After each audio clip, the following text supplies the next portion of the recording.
gloomy December. Manufacturing orders from China are down 40% as companies brace for a brutal holiday season. This is by Michael Snyder, Economic Collapse blog. We continue to get more evidence that the US economy is really slowing down. And as you'll see below, the amount of stuff that we're ordering from manufacturers in China is plunging dramatically. I've never seen a dip of this magnitude before, and I think that it's a really bad sign for 2023. Based on all of the economic numbers that have been released in recent weeks, I anticipate that economic conditions in 2023 and beyond will be worse than anything that we have experienced since the Great Recession. So I would encourage you to enjoy the next few weeks while you still can, because once 2023 arrives, we will want to brace ourselves for the extremely harsh economic environment. Normally, US consumers have an insatiable appetite for cheap plastic goods from China, but now something has changed. According to CNBC, manufacturing orders from China have fallen by a whopping 40%.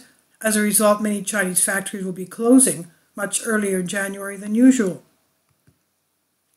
US manufacturing orders in China are down 40%, according to the latest CNBC supply chain heat map data. As a result of the decrease in orders, Worldwide Logistics tells CNBC it is expecting Chinese factories to shut down 2 weeks earlier than usual for the Chinese Lunar New Year. Chinese New Year's Eve falls on January 21st next year. The 7 days after the holiday are considered a national holiday. Many of the manufacturers will be closed in early January for the holiday, which is much earlier than last year, Monaghan said. As soon as with so many other numbers that we have been getting lately, there's no way to possibly spin this to make it look good. What we're facing is truly a collapse in demand, and as a result, container freight rates are absolutely plummeting. Carriers have been executing on an active capacity management strategy by announcing more blank sailings and suspending services to balance supply with demand. The unrelenting decline in container freight rates from Asia, caused by a collapse in demand, is compelling ocean carriers to blank more sailings than ever before as vessel utilization hits new lows, says Joe Monaghan, CEO of Worldwide Logistics Group. The bottom line is that US consumers are simply not buying as much stuff as retailers originally anticipated. And survey after survey has shown that Americans plan to spend less during the holiday season this year. Here's just one recent example. Inflation is weighing heavily on the holidays this year. Roughly half the shoppers will buy fewer things due to higher prices, and more than 1/3 said that they will rely on coupons to cut down on the cost, according to a recent survey of more than 1,000 adults by Retail Me Not. Of course, consumers over in Western Europe are suffering right now as well. In fact, economic conditions are deteriorating even faster over there. If you can believe it, one recent survey found that approximately 2/3 of all adults in the UK, quote, are worried that they will not be able to afford Christmas dinner, end quote. 2/3 of adults are worried that they will not be able to afford Christmas dinner, according to a survey. The survey, commissioned by the Salvation Army, calculated the cost of Christmas dinner at £7.50 per head, but as the price of food is continuing to rise, the cost has increased since the survey was carried out October 22nd. All over the Western world, we're facing an unprecedented cost of living crisis. Inflation has been rising much faster than our paychecks have, and that is causing a tremendous amount of financial pain. Meanwhile, a lot of people have seen the value of their investments go down substantially over the past 12 months. I really feel badly for those that were heavily invested in crypto. There are many tokens that have lost more than 70% of their value, and the collapse of FTX has raised questions about whether crypto has a future. Already reeling from the so-called crypto winter, investors were dealt a major blow with the high-profile collapse of Sam Bankman-Fried's FTX exchange in early November, which sent Bitcoin tumbling.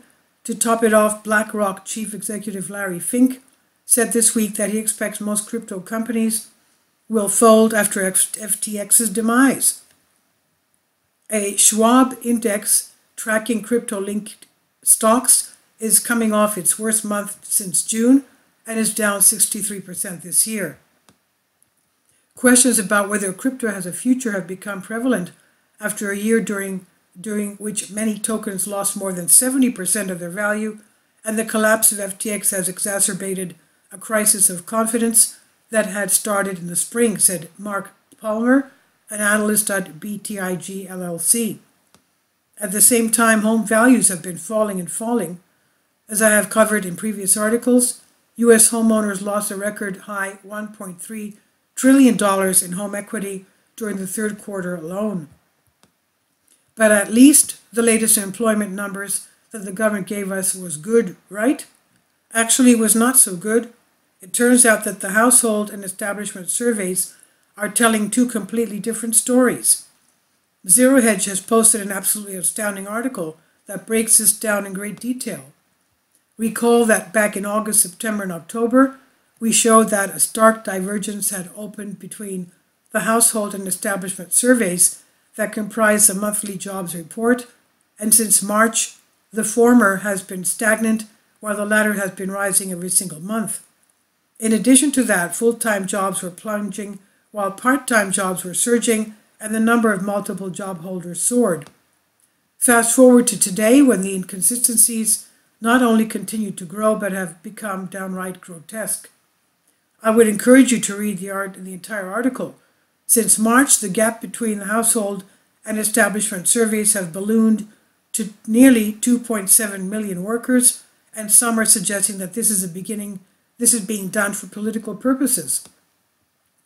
What's even more perplexing is that despite the continued rise in non-farm payrolls, the household survey continues to telegraph growing weakness, and as of November 30th, the gap that opened in March has since grown to a whopping 2.7 million workers, which may or may not exist anywhere besides a spreadsheet model of some BLS, or that is BLM, political activist.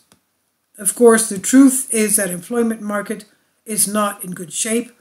According to Challenger, Gray, and Christmas, the number of layoffs in November 2022 was 417% higher than it was last year, November 2021.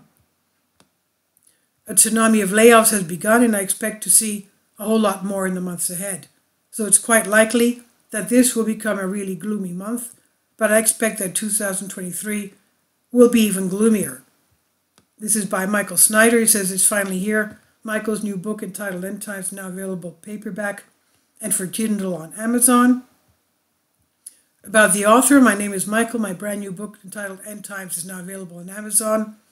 In addition to my new book, I've written 6 other books that are available on Amazon, including 7-Year Apocalypse, Lost Prophecies of the Future of America, The Beginning of the End, and Living a Life That Really Matters, commissions earned. When you purchase any of these books, you help to support the work that I'm doing, and one way you can really help is by sending copies as gifts to family and friends. Time is short, and I need help getting these warnings into the hands of as many people as possible. I have published thousands of articles on the Economic Collapse blog, End of the American Dream, and the Most Important News. And the articles that I publish on those sites are republished on dozens of other prominent websites all over the globe. I always freely and happily allow others to replenish my articles on their own websites, but I also ask that they include this about the author section with each article.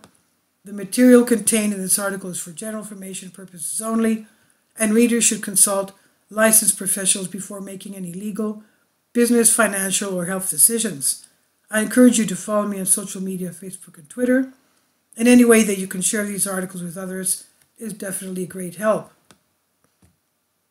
These are such troubled times, and people need hope. John 3:16 tells us about the hope that God has given us through Jesus Christ. For God so loved the world that he gave his only begotten Son, that whosoever believeth in him should not perish, but have everlasting life. If you have not already done so, I strongly urge you to invite Jesus Christ to be your Lord and Savior today. And this is by Michael Snyder on the Economic Collapse blog. Please leave your comments. Thank you for your support. Kindly support my Patreon account. The daily posts are 5 videos daily, and they are totally different from what I have on my YouTube channel. Thank you so much for your support and that you find all my content so interesting. You'll find the Patreon account details in the description box below.